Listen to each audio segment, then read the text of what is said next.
Good afternoon, everyone. And thank you for joining us. At salamat na hindi kayo bumitaw, no? Nung ang internet namin dito ay bumitaw and everything else. And really, it's just an amazing time for us. Wala pong makakapigil sa kabutihan at kabaitan ng Diyos sa atin. At wala makakapigil sa atin, no? Sa pananampalataya natin na lumago tayo sa Panginoon. Now, we are in a series called The Gospel Explained. Pero within that series, no, parang meron tayong mini-series within the series. Para bang PIP. Sa mga bagong TV nyo ngayon, meron kayong PIP, Picture in Picture. Ito naman, Series in Series. Parang ganon.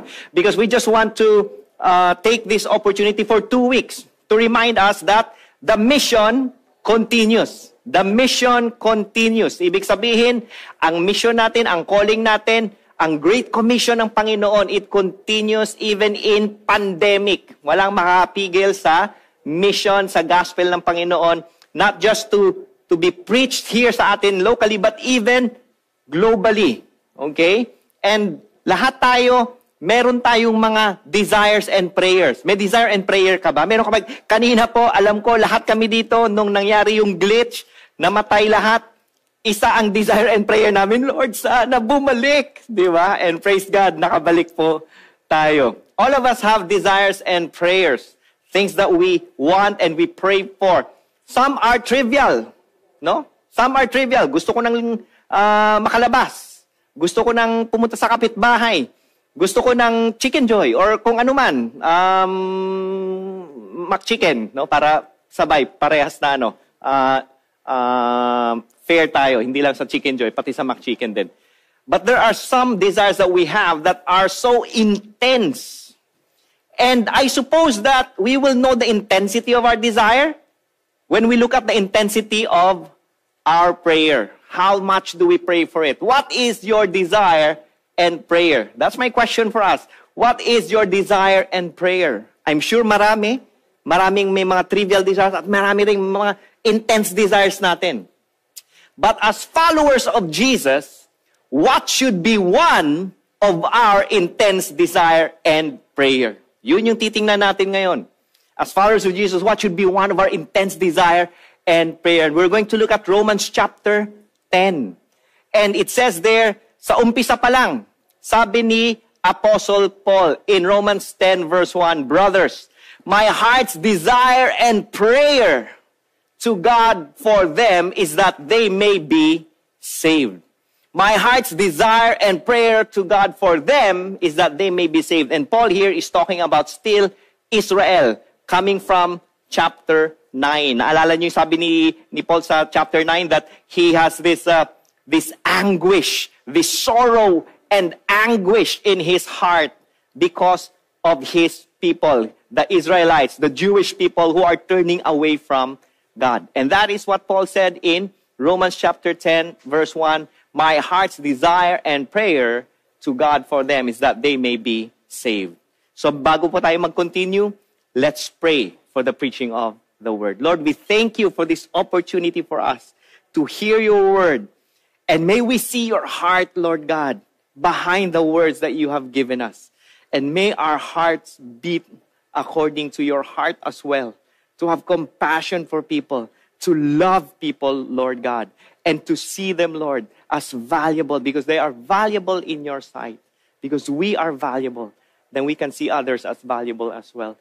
May our hearts and our minds be open to your call for the nations and your calling for us to be a blessing to one another. In Jesus' name, amen.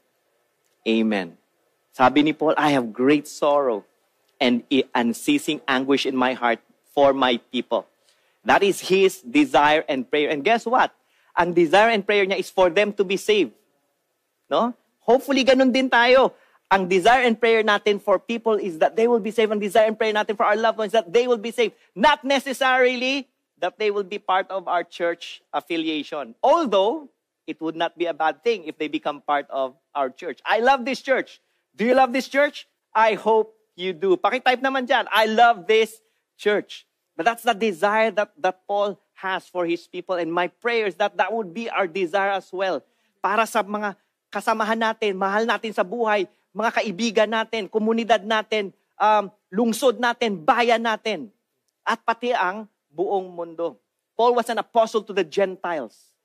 But, guess what? Even if he was a missionary to the Gentiles, he never set aside his desire. He never, hindi niya initsapwera ang mga nasa paligid niya ngayon, local niya ngayon.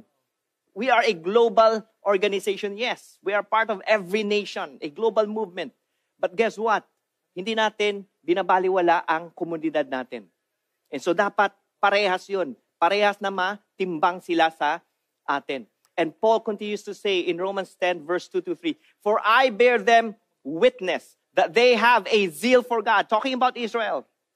They have a zeal for God, but not according to knowledge, for being ignorant of the righteousness of God and seeking to establish their own, they did not submit to God's righteousness.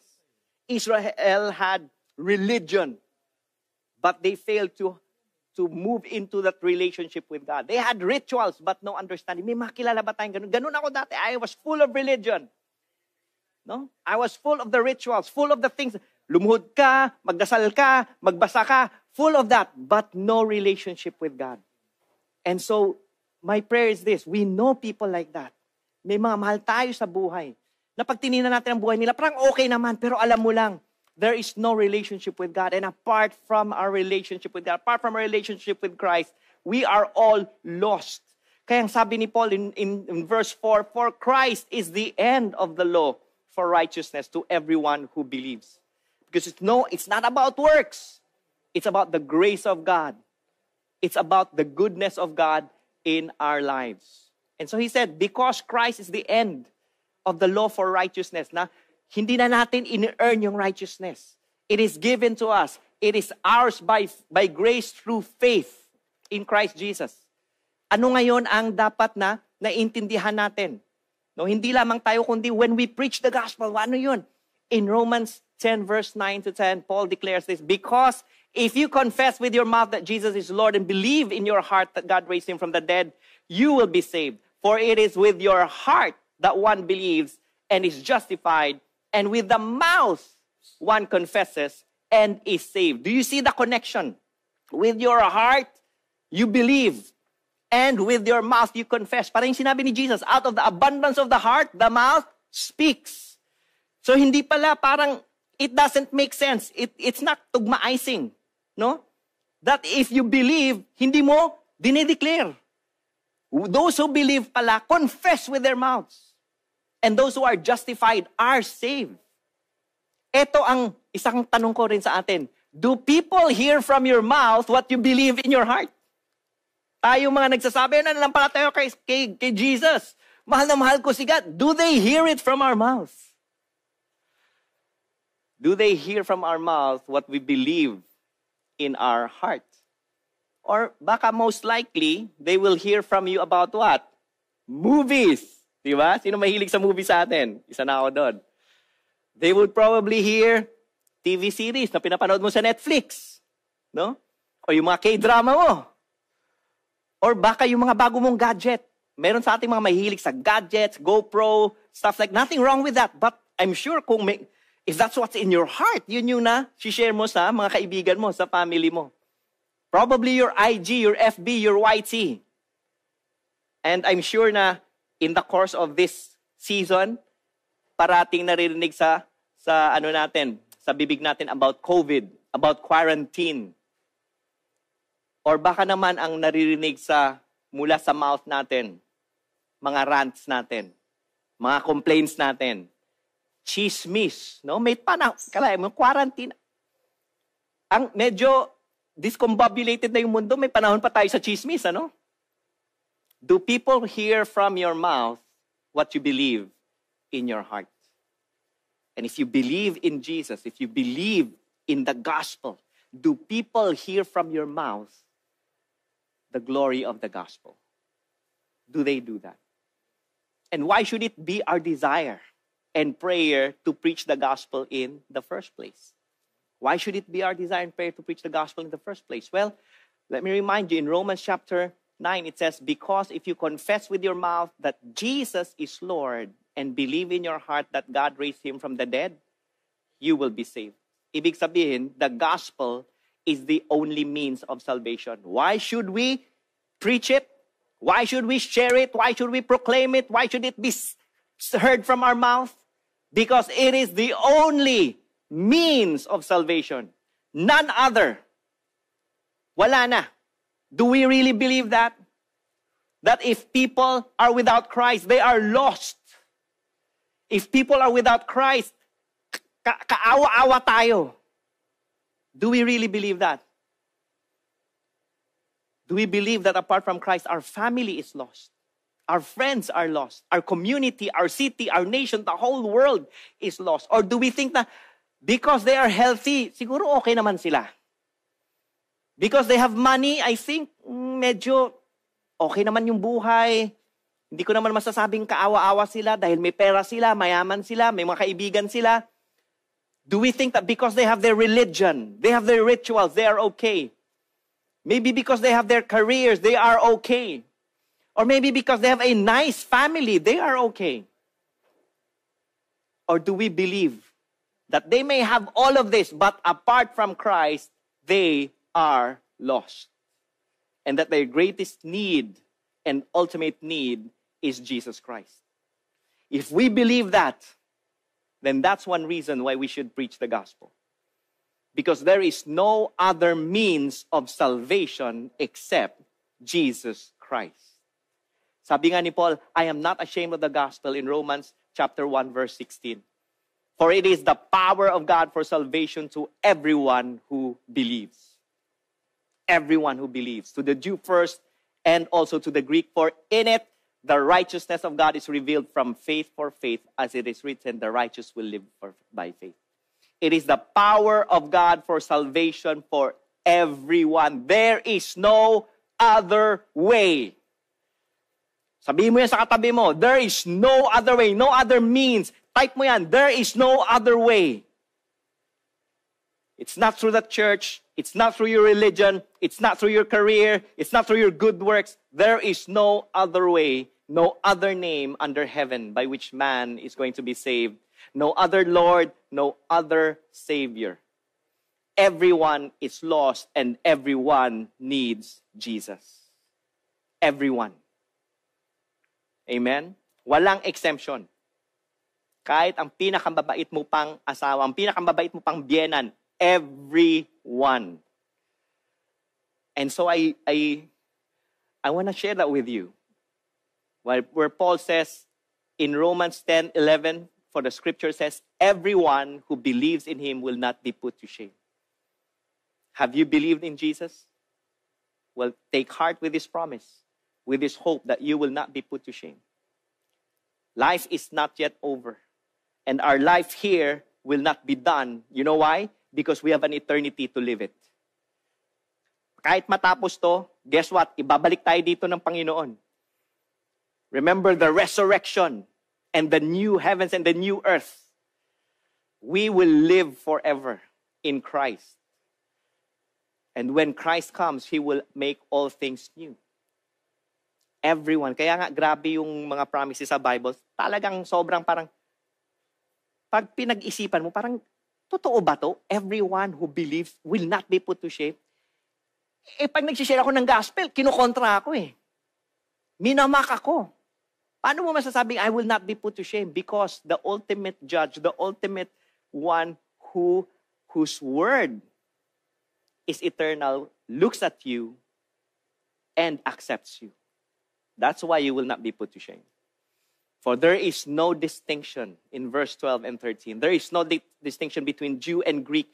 For the same Lord is Lord of all, bestowing riches on all who call on Him. And minsan yan yung nagsistick sa mind natin, bestowing riches. But what's the riches?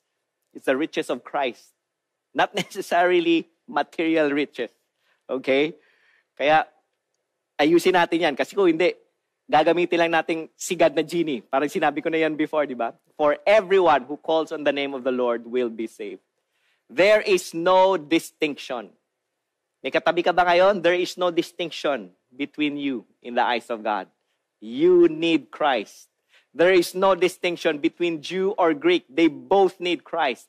And if they call on the name of the Lord, they will be saved. There is no distinction between the religious and the irreligious. We are lost apart from Christ. Kaya nag-church ka, kaya hindi ka nag-church, if you are just doing this out of your own effort and you think that your religion can save you, you and I are lost. There is no distinction. We both need Christ, and when we call upon the name of the Lord, we will be saved. There is no distinction between LaSalle and Ateneo. They both need Christ. There is no distinction between the red and the yellow. They both need Christ. And when they call upon the name of the Lord, they will be saved. For all have sinned and fall short of the glory of God. Why do we preach the gospel? Because the gospel is the only means of salvation, and the gospel is meant for everyone. For everyone. Wala kang i-exclude. God is inclusive. Ano man ang political color niyan, sinismis ka man yan o hindi, ano man ang karir niyan, ano man ang itsura niyan, ano ang kulay ng balat niyan, the gospel is meant for everyone. God wants to include everyone. And so, when we look at what Paul writes after this, may mga tanong siya. May mga tanong siya sa atin. May mga tanong siya sa church sa Rome na tinatanong niya rin sa atin ngayon because we are followers of Jesus. And here's what he says in verse 14. How then will they call on him whom they have not believed? And how are they to believe in him whom they have never heard? And how are they to hear without someone preaching? Paano nila tatawagin ang tama ba yung Tagalog ko? Paano nila how will they call it? Paano sila Anyway, how will they call on him whom they have not believed? Sorry hindi ko maano sa Tagalog. Ilonggo na lang, pwede. Di ba? But basically is, if they have not believed in Christ, how will they call upon His name? Paano sila magsusumamo sa Panginoon kung hindi sila naniniwala sa Panginoon? Paano sila maniniwala sa Panginoon kung hindi nila narinig ang tungkol sa Panginoon? At paano sila makakarinig kung walang magsasalita? Preaching means to proclaim. Akala natin kasi yung mga preaching, pang pastor na yung preaching. Hindi. Lahat tayo marunong mag-preach. Kung magulang ka, naku po, marunong ka mag-preach. Di ba? Pag pinagsasabihan mo yung anak mo, ano man yan, preaching yun. Kung chismoso ka at chismosa, marunong ka mag-preach. Ang tanong lang, ano ang pinipreach mo? Buhay ni Jesus o buhay ng may buhay? May talent ka rin lang naman sa pagsasalita. Gamitin mo na ng tama. Pwede ba? Ang galing mo rin lang naman magsalita ng buhay ng may buhay. Gamitin mo na ang buhay ni Jesus. Yun na yung ipalaganap mo. Dahil yun ang buhay na nakapagbigay buhay. Amen? Ang buhay lamang ng Panginoon ang siyang buhay na nakapagbigay buhay. How will they hear without someone preaching? The gospel is the only means of salvation. The gospel is meant for everyone. And the gospel is meant to be proclaimed, to be shared. And hindi mahirap sa atin ang mag-share. Parati tayo nag-share. Kasasabi ko lang kanina, whether that's movies, Netflix, IG mo, FB mo, rants mo, marunong tayo lahat mag-share. Wala sa atin na makapasabi, naku, hindi ako marunong mag-share. Wala. Lahat tayo may kapabilidad. Lahat tayo may abilidad na mag-share. Tama? Kung naniniwala ka doon, type mo dyan. Tama. Diba? Type mo. Sige, dyan. Type mo dyan. Ayan, nakasmile ka na. You know, minsan inisip natin, siguro pag may oras na, man, this quarantine, eto na yung masasabi mong may oras ka na. Bakit? Hindi mo na kailangan, kung taga Paranaque ka at may kaibigan taga QC, hindi mo na kailangan bumiyahe, dude. Zoom, Messenger, FB, andyan na, nasa mga kamay na natin ang teknolohiya, ang kaparaanan. Kung dati may excuse tayo, nako, sobrang traffic, hindi mo na kailangang maipit sa traffic ngayon, dude. Pwede na. Naalala ko yung story ng isang kasamahan natin dito sa Victory, si Tony Goles. I don't know if you know, he attends the 4 p.m. Saturday service of Pastor Jeff. And Tony is one of those people na unang nagkaroon ng COVID dito sa bansa. Okay?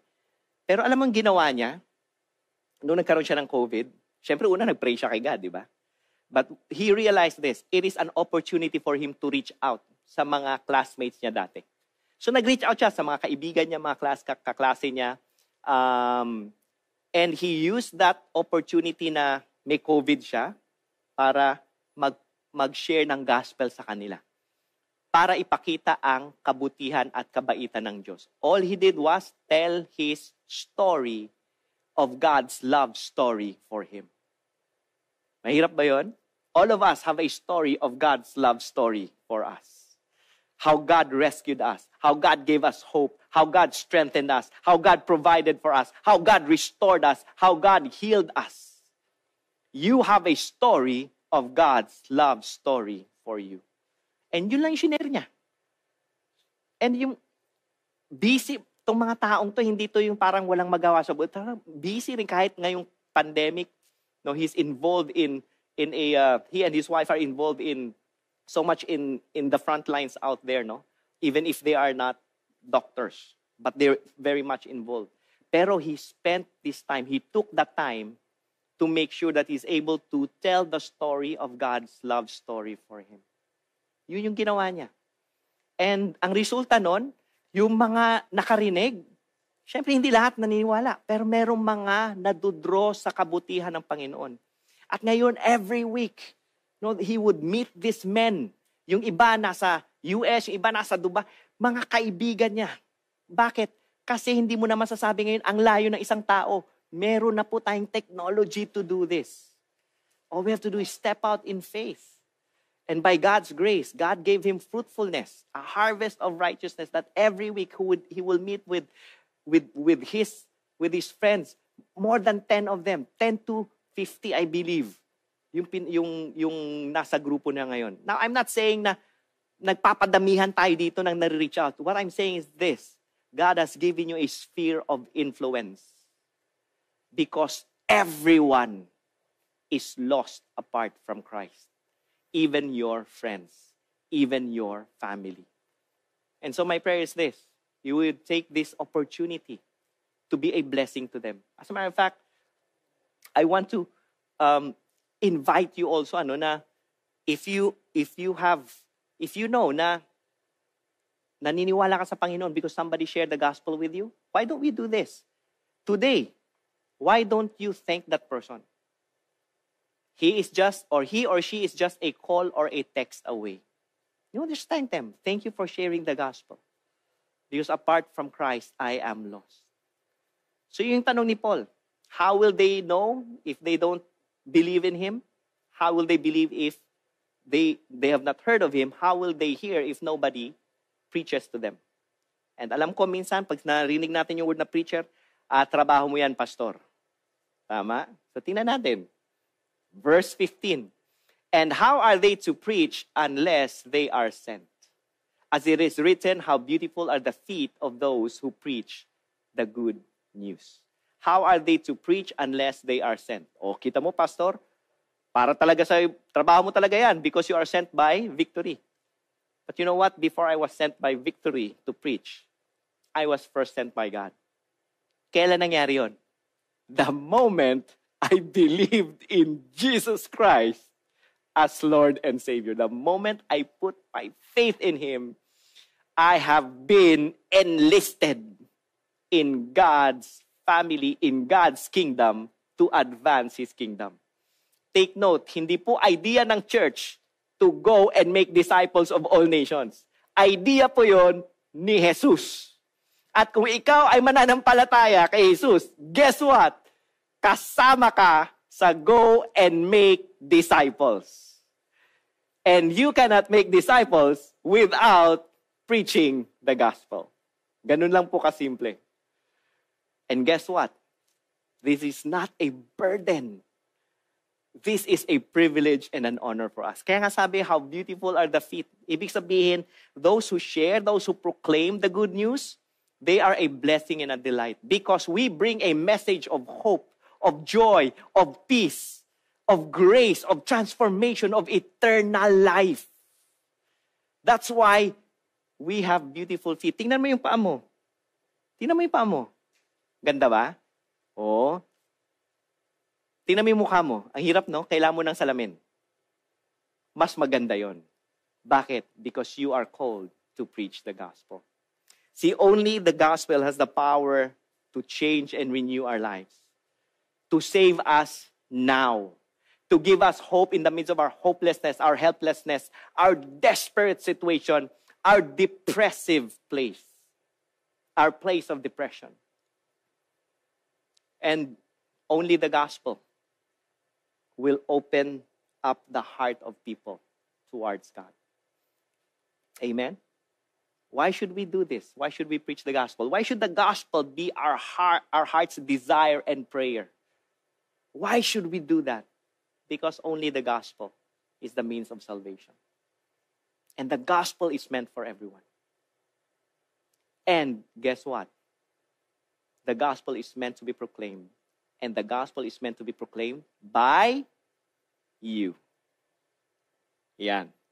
Sabihin mo sa katabi mo, kung may katabi ka, ikaw, kasama ka dito. Kung wala kang katabi, sabihin mo sa sarili mo, ako, kasama ako rito. You have a story to tell.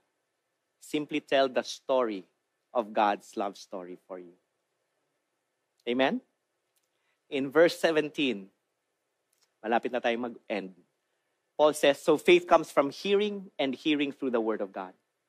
There are people who don't know Christ. They need to hear. Pero pag inisip mo, sandali lang, ang Israel, di ba kilala nila si God? Yes. People sila ni God, di ba? Yes. Chosen sila ni God, di ba? Yes. But they still needed to hear the gospel. And that gospel is this, that Jesus is the fulfillment of the law.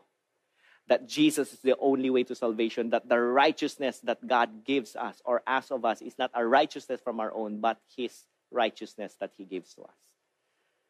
Marami ka rin kilala sa bansang ito, lalo na sa atin, mga religious people. Pag tinignan mo sila, parang okay naman, kailangan pa ba nila yung gospel? Nagsisimba naman mga yan eh. Preach the gospel. Because faith comes from hearing and hearing through the word of Christ. It is a double-edged sword. Preach the gospel to yourself and preach the gospel to others. Preach the gospel to yourself. Why? Because we cannot do this on our own. This is not about us. This is about God's love story for us. Some of us, are you afraid to preach the gospel? Ako, ganun po ako dati. I'm so afraid to preach the gospel. Bakit? Kasi inisip ko, pag nag-preach ako ng gospel, baka imbis na maniwala, hindi pa maniwala. But I made it all about me, ang kakayahan ko, without looking at, ano nga ba ang kakayahan ni God? So fill your heart with God's word. Let faith build up in you. Let faith build up. Let compassion break your heart. Let the love of God compel you to preach the good news of Christ. Preach the gospel. Amen? So, I want to take this time, to give you an application. Simple lang. Okay? Application natin. Nakuha ko to from Pastor Jeff. Ang ganda nito. Ang ano niya nito is, hanggang January. So, ang goal natin is January. Sabihin mo January. So, you have October, November, December, 3 months to do this. All you have to do is list down 3 people that you will have a desire and prayer to be saved. Which means, for 3 months, you're going to soak it in prayer. And on January, you're going to share the gospel. Paano kung next week, talaga nagkaroon ka ng opportunity to share the gospel? Di share mo na. Huwag mo na hintayin sa January. Baka gawin mo pa akong excuse. Diba? But pray for them. Pray for these people, your loved ones. 3 lang. Bakit 3 lang? Mag-start muna tayo sa konti. 3 lang muna. Okay? Yung iba sa atin, hindi, marami akong kakilala. 3 muna. 3 lang muna. Let's apply this. Write their names down. Pray for them every day that they will be saved. Reach out to them. Encourage them. Be a blessing to them. And let's see what God will do as we step out in faith. Amen? And I want to remind us, the reason why we're doing this is because we make it our goal to please Him. Sabi ni Paul to sa 2 Corinthians chapter 5, verse 9. We make it our goal to please Him. Why? Because for Christ's love compels us. Because we are convinced that He died for all, and therefore all died. And He died for all, that those who live should no longer live for themselves, but for Him who died for them and was raised again. Why do we do this? The gospel is the only means of salvation. It's meant to be proclaimed. Everyone needs to hear it. And you are commissioned by God.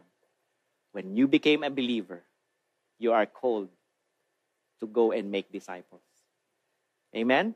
So that's what we can do. Eto pa. Yan yung magagawa natin dito. Tama? Sa community natin. E paano naman yung mga nasa labas? May mga kilala rin tayo sa labas, di ba? Mga nasa US, nasa Dubai. Pero paano yung mga ibang kultura, ibang lahi? Paano natin sila marireach? Buti tinanong mo. Because I want to share with you what God has been doing through our missionaries. Let's watch this video. Sawadee-ka! Hi, my name is Bo. My name is Rain, And we are your missionaries here in Bangkok, Thailand. Thank you, Victory Fort family, for holding the ropes for us through your prayers, giving, and encouragement.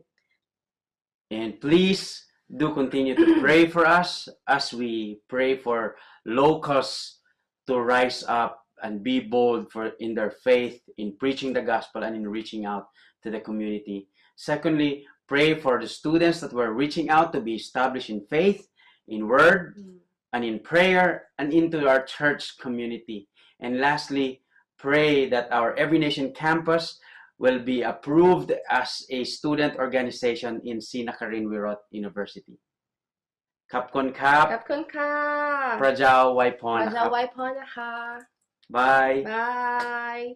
Assalamualaikum, this is Maddie. I'm your missionary here in Uzbekistan. Finally, the quarantine is over after 6 months and I'm here in one of the busiest streets here in Tashkent. The students here are very active in higher learning and are very keen in learning the English language. We saw this as an opportunity to engage them, so we have started speaking clubs, integrating our very own life classes as part of our campus outreach. Although we have shifted online due to the pandemic and there is no assurance that the universities will open very soon for offline classes. Still, the mission continues, and thank you for your prayers and support. We are not only able to shine the light of God, but are also able to meet their current needs. So please do continue to pray that as we engage them through speaking clubs, their eyes and minds be opened by the Holy Spirit and prepare them for the preaching of the gospel. Also do pray for grace and fast acquisition in learning the Uzbek language so that we can speak to the students at the heart level. Once again, thank you very much for your rich generosity. Together, we will change every campus in this nation. Katarakmat, and God bless you. Hello there, Victory Fort family, and greetings from the nations of Central Asia. I want to thank everyone for continuously holding the ropes for us and covering us in your prayers as we serve and work here in the field. By God's grace, the number of people with coronavirus cases here in the nation where I'm currently serving has decreased to the point wherein the government has decided to allow for public meetups in conservative numbers. Because of that, our local church is now able to meet physically to gather together and worship God as one body. So please pray for covering, protection, and good health over me, my team, and our local church.